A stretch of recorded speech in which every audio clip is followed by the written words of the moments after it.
swords and we were the swords, and he was putting it through the fire like a blacksmith, and he was beating it out, beating the sword like a blacksmith to be like gold refined in fire.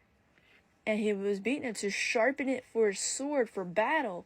Do you realize we are we are the handiwork of God. We're the craftsmanship of God's hands. One scripture said that, God made one of the prophets a battle axe. So we're part of the weaponry God uses us for battle. And so he can use us as a sword also. The sword coming out of Christ's mouth. You know the crazy part with this vision? I literally saw Jesus on a horse, and that swords that I saw God beating those swords and put them in a fire and making them refine was coming out of Jesus's mouth the next thing you know it. So that I thought was interesting, that vision I had. I was in high spirits, so that vision just didn't come out of nowhere. I was worshiping God and thinking about scriptures, and this came in a vision, which was crazy.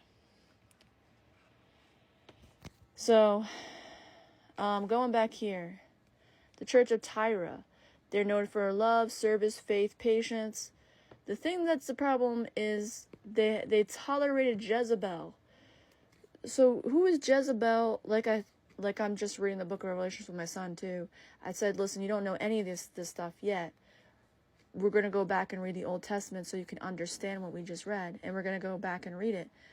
So, and you're not going to understand it right away. So I said, we're probably going to read it a couple times.